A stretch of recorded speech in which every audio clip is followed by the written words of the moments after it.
Terima kasih. Pertanyaan berikut dari sahabat kebenaran Sarina Hati Laya.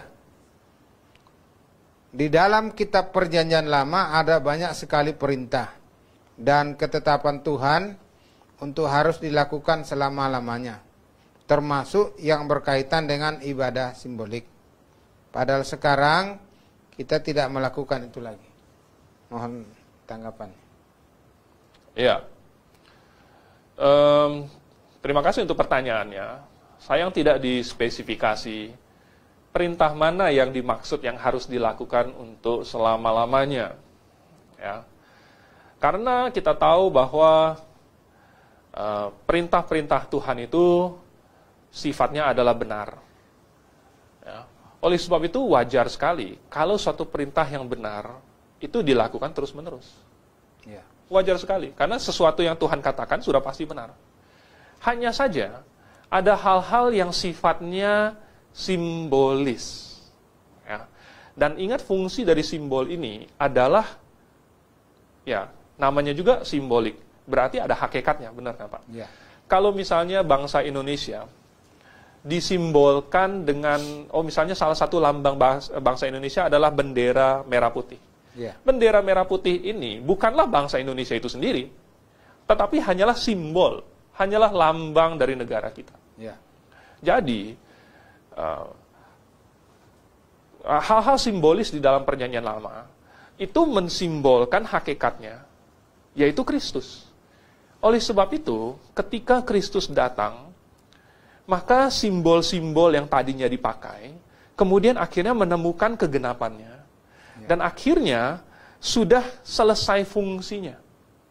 Karena fungsi dari simbol-simbol itu adalah untuk menggambarkan sesuatu yang belum kelihatan, belum datang.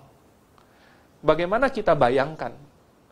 Tuhan berikan peraturan tentang domba korban, Tuhan berikan peraturan tentang kemah suci, memberikan peraturan tentang keimamatan. Semua itu menggambarkan Sang Juru Selamat, sehingga walaupun belum kita ketemu, belum datang Juru Selamat itu, tapi kita punya gambaran seperti apa. Nah, ketika datang yang wujud aslinya, maka fungsi menggambarkan yang belum kelihatan itu sudah selesai. Ya. Karena sudah kelihatan sekarang. Oleh sebab itu, hal-hal yang sifatnya simbolis di dalam Alkitab, maka otomatis selesai fungsinya ketika Yesus datang. Dan itulah yang Tuhan Yesus ajarkan. Tadi saya sudah baca di mana Kolose pasal 2 ayat 17 ya. Ya. Ayat sebelumnya ayat 16 saya bacakan. Karena itu janganlah kamu biarkan orang menghukum kamu mengenai makanan dan minuman atau mengenai hari raya, bulan baru ataupun hari Sabat. Nah, sahabat kebenaran sekalian, saya tahu bahwa ada orang yang beranggapan bahwa ada hari-hari tertentu yang harus dipelihara secara turun-temurun, secara selama-lamanya istilahnya. Ya. Tetapi Kolose 2 ayat 16 berkata jangan menghukum orang dan jangan biarkan kamu dihukum karena hari Sabat. Apa artinya? Artinya yang tadi disebutkan itu makanan tertentu yang haram. Ya. Kemudian bulan-bulan raya, hari raya, bulan baru, hari Sabat, itu semua merupakan simbol dari bayangan dari apa yang harus datang, yaitu Kristus. Oleh sebab itu, perintah-perintah Tuhan yang sifatnya simbolis seperti hari raya Sabat itu tidak perlu lagi kita lakukan. Kenapa? Apakah berarti Tuhan berubah pikiran? Bukan.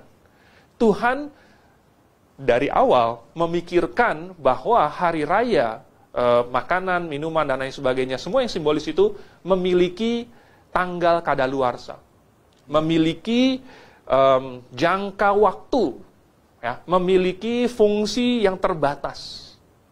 Oleh sebab itu, ketika fungsinya itu sudah selesai, maka otomatis tidak dipakai lagi. Kira-kira seperti itu.